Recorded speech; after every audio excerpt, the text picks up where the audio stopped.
এবং স্ত্রীদের উচিত স্বামীকে কষ্ট না দেওয়া, স্বামীর হক আদায় করা।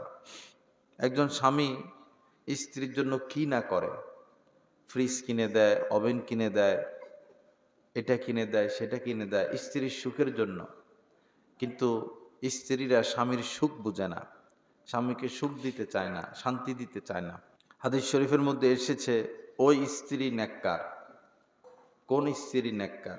নবীজি বলেন, ইদা নাজারা ইলাইহা সাররাথু, স্বামী স্ত্রীর দিকে তাকাইলে স্ত্রী তাকে খুশি করে দিবে, সেই স্ত্রী হচ্ছে নেককার স্ত্রী। আদেশ দিলে সেটা পালন করবে। ওয়া ইদা গাবা আনহা হাফিজাতহু, আর স্ত্রী কাছ থেকে দূরে চলে গেলে স্ত্রী স্বামীর মাল সামানা, ঘরবাড়ি এবং তার দেহের হেফাজত করবে।